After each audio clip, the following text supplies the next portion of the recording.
Hello students, कैसे हैं आप सब बढ़िया। तो देखिए, आज हमने फर्स्ट चैप्टर का ही अगला कॉन्सेप्ट लेके आए हैं, जिसमें हम पढ़ेंगे वैद्युत क्षेत्र तथा बल रेखाएं, जिन्हें हम कहते हैं electric field and electric field lines. Okay, तो क्या होता है, इलेक्ट्रिक फील्ड क्या होती है पहले हम जान लेते हैं, और इलेक्ट्रिक फील्ड लाइंस क्या होती हैं, वैद्युत बल रेखाएं क्या होती हैं उन्हें भी जान लेते हैं। देखिए, बल रेखाएं क्या है, मैंने जैसे आपको फर्स्ट चैप्टर में कूलॉम बल पे बताया था, गुंडे वाला एग्जाम्पल। वैसे समझो कि अगर एक कोई गुंडा है, जैसे कि मान लेते हैं यहाँ पास कोई गुंडा है, चार्ज है, उस चार्ज के चारों ओर का जो एरिया होगा ना, जो चारों ओर का एरिया होगा, वो क्या करेगा, वो अपना वहाँ पर वर्चस्व बना के रखेगा। बोलेगा नहीं भाई, ये तो मेरा इलाका है ना। तो बोलेगा कोई गुंडा है, वो अपना इलाका बना के रखता है ना। वैसे चार्ज क्या करता है, चार्ज अपने चारों ओर एक इलाका बना के रखता है, जहाँ पास अन्य जो चार्जेस हैं, अन्य आवेश हैं, वो क्या करेंगे, उसका मतलब फोर्स वहाँ फील करेंगे, नहीं भाई यहाँ पास मत जाओ, यहाँ पास इसका इलाका है। जैसे मैं मान लूँ यहाँ पास ये प्लस क्यू है, प्लस क्यू क्या करता है, अपने पास का एक इलाका बना के रखता है, ये इलाका बना के रखा है, ये इलाका। ठीक है, इस पे अगर कोई दूसरा चार्ज आने की कोशिश करेगा तो इस पे क्या होगा, तो एक फोर्स अप्लाई होगी। ठीक है, अगर यहाँ पास कोई भी चार्ज हो, उस पे क्या होगी, फोर्स अप्लाई होगी, है ना। देखो मैं यहाँ पास, अगर यहाँ पास प्लस चार्ज आने की कोशिश करेगा तो दूर भगाएगा, माइनस चार्ज आने की कोशिश करेगा तो अंदर करेगा। वैसे ही हम मान लेते हैं कि दूसरा एक क्या है, माइनस क्यू चार्ज है।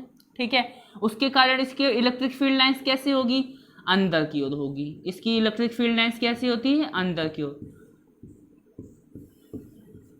यहाँ पास ये भी क्या करेगा, ये भी अपने इलाके में, वह इलाका जहां तक इसके कारण जो क्षेत्र हो, जहां पास कोई अदर मतलब अदर चार्ज, कोई अन्य आवेश एक फोर्स फील करे, वो क्या होगा, इसका फील्ड कहलाएगी, इसकी इलेक्ट्रिक फील्ड, इसकी वैद्युत क्षेत्र कहलाएगी। मान ली यहाँ पास हम अगर रखते हैं प्लस क्यू, तो अंदर की ओर फोर्स अप्लाई मतलब फील करेगी। अगर माइनस क्यू रखेंगे तो बाहर की तरफ फोर्स अप्लाई करेगी, मतलब फोर्स फील करेगी। क्यों फील करेगी, हमें पता है, प्लस प्लस या माइनस माइनस क्या होते हैं, प्रतिकर्षित होते हैं, प्रतिकर्षित होते हैं, और प्लस माइनस क्या करते हैं, आकर्षित होते हैं।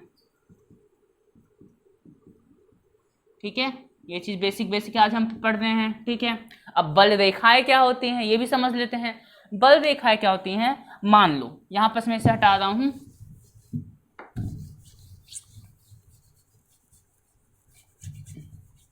ठीक है। देखो यहाँ पास कोई चार्ज रखा हुआ है, अब चार्ज रखा हुआ है, ठीक, इसके पास में कोई भी एक चार्ज छोड़ देता हूँ, एक परीक्षण आवेश छोड़ देता हूँ, इससे क्या होगा, ये परीक्षण आवेश फोर्स फील करेगा और यहाँ से दूर जाएगा, और अलोंग द लाइन, उस परिपथ के साथ जो भी रेखा बन रही, मान लो यहाँ हमने छोड़ा, यहाँ से होते हुए यहाँ चला गया, यहाँ से होते हुए यहाँ चला गया, यहाँ से होते हुए यहाँ चला गया, यहाँ से होते हुए यहाँ चला गया। इससे जो लाइन्स इसमें बन रही हैं, ये किस कारण से बन रही हैं, इसके इसके आवेश के कारण, इसके जो आवेश के क्षेत्र के कारण बन रही हैं। इस चार्ज पर जब हम इसे फ्रीली यहाँ पर छोड़ देते हैं, यहाँ पर इसे स्वतंत्रता पूर्वक छोड़ देते हैं, तो ये इधर बाहर की ओर भागने लगता है। तो बल रेखा मान लेते हैं, माइनस क्यू चार्ज कोई छोड़ देते हैं, यहाँ पास माइनस क्यू चार्ज छोड़ देते हैं। ठीक है, तो ये क्या करेगा, एक फोर्स फील करेगा, एक फोर्स फील करेगा और इसकी ओर आने की कोशिश करेगा। जिस भी पथ से, जिस भी रास्ते से आ रहा है, वहां पर हमने एक लाइन ड्रॉ की, जिससे हमें क्या पता चला कि जो चार्ज होते हैं उनके चारों ओर क्या होती हैं, बल रेखाएं होती हैं, जिस रास्ते पे वो बल लगा रहे हैं, जिस रास्ते से कोई आवेश उसके तरफ आ रहा है या जा रहा है। ठीक है, ये बल रेखाएं होती हैं। अब इनकी तीव्रता की बात करें, तीव्रता क्या होती है, तो बोला जाता है कि आप बल रेखाएं के, बल रेखा मान लो ये इलेक्ट्रिक फील्ड लाइंस हैं, ठीक है, ये इलेक्ट्रिक फील्ड लाइंस हैं, ठीक, इलेक्ट्रिक फील्ड लाइंस के लंबवत अगर आप कोई एक क्षेत्र बनाओगे, लंबवत क्षेत्र बनाओगे, इस लंबवत क्षेत्र से, इस मान लीजिए इलेक्ट्रिक फील्ड लाइन से लंबवत क्षेत्र है, हमें पता है एरिया कैसा होता है, क्षेत्रफल कैसा होता है, सदिश राशि होती है, उस सदिश राशि की दिशा होगी कहाँ होती है, मान लेते हैं यहाँ पास एरिया निकालना है, इसका एरिया निकालना है, इसके लंबवत इसकी दिशा होती है, एरिया वेक्टर होता है। ठीक है, वैसे ही बोला गया है कि इलेक्ट्रिक फील्ड लाइंस के, बल रेखाओं के लंबवत आप एक क्षेत्र बनाओ, उससे गुजरने वाली बल रेखाओं की संख्या उसकी क्या बताएंगी, उसकी तीव्रता बताती हैं, बल रेखा की तीव्रता बताती हैं, वैद्युत क्षेत्र की तीव्रता बताती हैं। ठीक है, क्या बताते हैं, वैद्युत क्षेत्र के मान लो यहाँ पास में, अगर यहाँ पास मान लो और ज्यादा हो गई यानी इसकी तीव्रता और ज्यादा बढ़ गई। ठीक है, तो आपको तीव्रता समझ में आ गया, वैद्युत क्षेत्र क्या होता है वो समझ में आ गया, और बल रेखाएं क्या होती है वो समझ में आ गया। ठीक है, आप इसे थ्योरी लिख सकते हो। अब हम इसके मेन है न्यूमेरिकल्स करेंगे, पर उसके लिए हमें एक फॉर्मूला चाहिए। अब फॉर्मूले देख लेते हैं। तो हमने क्या किया, कहा कि इलेक्ट्रिक फील्ड लाइंस क्या होती हैं या बल रेखाएं क्या होती हैं कि जब कोई आवेश किसी दूसरे आवेश पर, किसी बिंदु पर कोई बल फील कर, मतलब इसके कारण यहाँ पास इसका क्षेत्र होगा, इस क्षेत्र के कारण यहाँ पास मान लीजिए हमें इसका क्षेत्र ज्ञात करना है कि कितना क्षेत्र है, कितना पावरफुल क्षेत्र है यहाँ पास। ठीक है, तो हम क्या करेंगे इस पी बिंदु पर, तो मान लेते हैं यहाँ पास हम एक टेस्ट चार्ज ले लेते हैं। इस पर क्या होगा, एक फोर्स अप्लाई होगा, बल अप्लाई होगा, मान लेते हैं बाहर की ओर हो रहा है। तो क्या होता है, वैद्युत क्षेत्र की तीव्रता उस बिंदु पर, वैद्युत क्षेत्र की तीव्रता उस बिंदु पर वहां पास रखे हुए आवेश पर लगने वाले बल तथा उस आवेश के, परीक्षण आवेश के अनुपात के बराबर होता है। ठीक है, उस परीक्षण आवेश के अनुपात के बराबर होता है। तो हमारे पास फॉर्मूला क्या बन गया, E बराबर F/Q0। ठीक है, अब अगर हमें देखो इसे हम एक्सपेंड कर देते हैं, F बराबर क्या होता है, K/Q1, किसके कारण लग रहा है, इस Q के कारण हो रहा है, Q2 अर्थात जिस पर लग रहा है Q0 पे लग रहा है, अपॉन बीच की डिस्टेंस R मान लेते हैं, तो यहाँ पास क्या हो जाएगा R² divide by Q0। Q0 से Q0 आ गया, क्या आ गया हमारे पास, KQ/R²। तो हमारे पास इलेक्ट्रिक फील्ड का फॉर्मूला आ गया कि E=KQ/R², मतलब उसके इस किसी आवेश द्वारा किसी बिंदु पर कुल वैद्युत क्षेत्र की तीव्रता =KQ/R², जहाँ K क्या है, K है 1/4πε0, जिसकी वैल्यू कितनी होती है 9 × 10⁹ newton metre square upon coulomb square. ठीक है, तो इतनी हमें चीज़ें पता हैं। अब कुछ इसके बारे में समझ लेते हैं कि इलेक्ट्रिक फील्ड की प्रॉपर्टीज़ क्या होती हैं, हमें ये भी जानना बहुत ज़रूरी है। प्रॉपर्टीज ऑफ इलेक्ट्रिक फील्ड, मतलब गुण क्या होते हैं, कुल मिलाकर हमें गुणों की बात करना है। तो देखो पहला गुण तो ये होता है, ये प्लस से चलते हैं, इलेक्ट्रिक फील्ड लाइंस प्लस से चलती हैं और माइनस की ओर जाती हैं। अगर मैं यहाँ पास एक प्लेट बनाऊं जिसमें प्लस चार्ज हो और दूसरी प्लेट बनाऊं जिसमें माइनस चार्ज हो, तो इलेक्ट्रिक फील्ड लाइंस कहाँ से कहाँ जाती हैं, इलेक्ट्रिक फील्ड लाइंस सदैव प्लस से माइनस की ओर जाती हैं। ठीक है, ठीक, पहला चीज। दूसरी चीज होती, ठीक है, अर्थात प्लस से माइनस की ओर तो जाती हैं, प्लस से माइनस की ओर तो जाती हैं ये, पर माइनस से प्लस की ओर नहीं आती हैं। ठीक है, मतलब प्लस से माइनस की ओर जाएंगी पर माइनस से प्लस की ओर नहीं आती हैं। इसीलिए कहा जाता है कि यह हमें कभी भी क्लोज परिपथ का, बंद परिपथ का निर्माण नहीं करती हैं। जैसे कि चुंबक में क्या होता है, चुंबक में नॉर्थ टू साउथ, चुंबक के बाहर नॉर्थ टू साउथ जाता है, परंतु अंदर की ओर साउथ टू नॉर्थ आता है, दक्षिण से उत्तर आता है, यानी ये बंद परिपथ का निर्माण करता है। चुंबक बंद परिपथ का निर्माण करता है, परंतु वैद्युत बल रेखाएं बंद परिपथ का निर्माण नहीं करती हैं। दो वैद्युत बल रेखाएं देख लेते हैं कैसे। मान लेते हैं प्लस है, ये माइनस है, प्लस माइनस की ओर जा रहा है, और एक दूसरी हमने बल रेखा ऐसे ली कि इसे काटते हुए ऐसे जा रहा है। तो कभी भी दो बल रेखाएं किसी बिंदु पर कभी नहीं काटती, इवन क्या है कि कभी काटती ही नहीं है। क्यों, अगर ये काटेंगी तो देखो हमें पता है कि इनकी दिशा कैसे निकालते हैं। वैद्युत बल रेखा की दिशा उस बिंदु पर जिस बार हमें दिशा निकालनी है वहां पास एक स्पर्श रेखा के कारण, स्पर्श रेखा द्वारा निकाली जा सकती है। ठीक है, तो देखो इस बिंदु पर मान लेते हैं ये E1 है, ये E2 है। ठीक है, तो इस E1 इस बिंदु पर क्या होगी, बल रेखा ऐसे होगी, और नीचे वाले के कारण बल रेखा ऐसे होगी। यानी जो नीचे E2 वाला है, देखो E1 के कारण ये E1 की डायरेक्शन हो गई, और नीचे वाला किसकी डायरेक्शन हो गई, E2 की डायरेक्शन हो गई। यानी एक बिंदु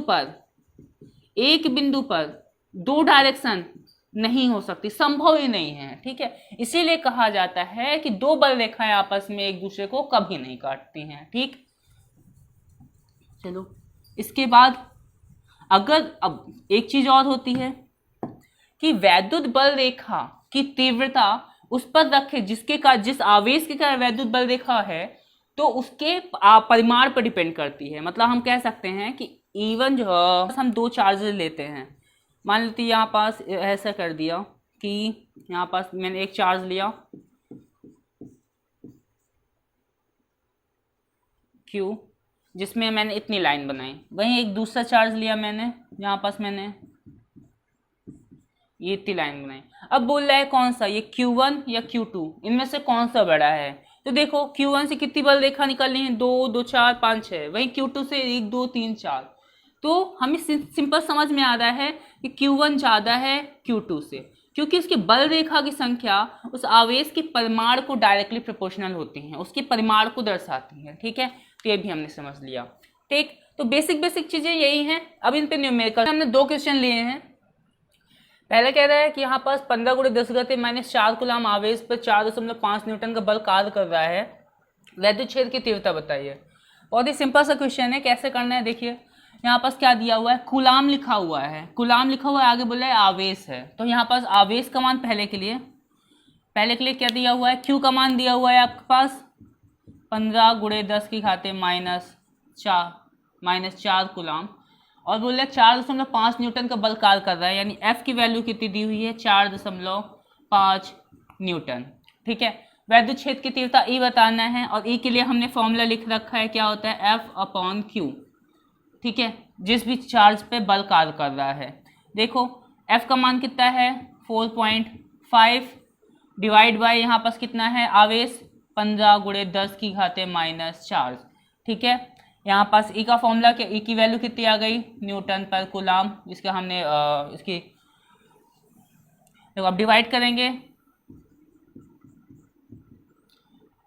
4.5 डिवाइड बाय 15, 10⁻⁴, ऊपर जाएगा तो कितना हो जाएगा, 10⁻+4। ठीक है, ठीक। अब यहाँ से ऐसा करते हैं कि 10 इसमें 10⁻4 का मतलब कितना है, इसमें कितने जीरो, 4 जीरो। ठीक, तो इससे एक जीरो हम इसे दे देते हैं, मतलब कि 10 का गुणा इसमें कर देते हैं। ठीक, E बराबर कितना आ जाएगा, यहाँ पर 10 का गुणा किए 45, नीचे 15, और यहाँ पास कितना 10⁻3, क्योंकि हमने एक 10 45 में गुणा कर दिया। देखो 15 त्याई 45, 3 आ गया, अर्थात E की वैल्यू कितनी है, 3 × 10⁻3 न्यूटन पर कूलम। बहुत ही सरल सा क्वेश्चन था, बहुत सिंपल सा क्वेश्चन था।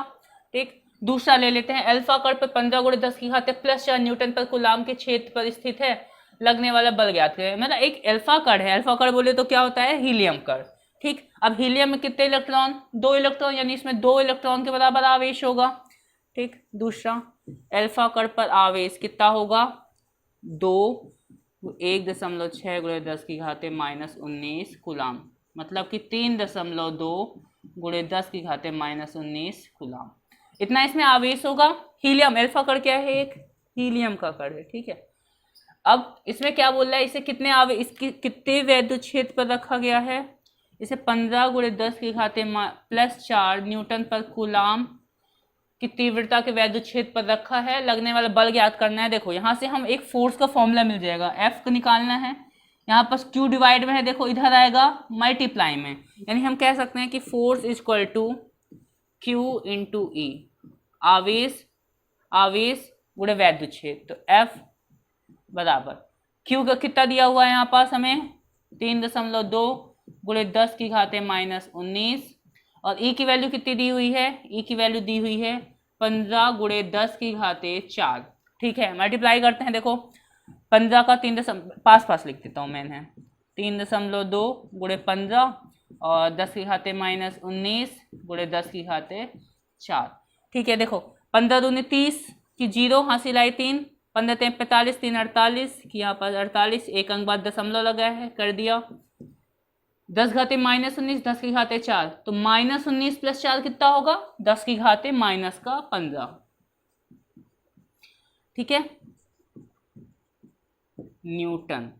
तो कितना बल लग रहा है उस पर, 48 × 10⁻⁻15 न्यूटन, या फिर इसे हम ऐसे भी लिख सकते हैं कि F कितना है, 4.8 × 10⁻14 न्यूटन। ठीक है, दोनों आंसर यहाँ पास हमारे करेक्ट हैं।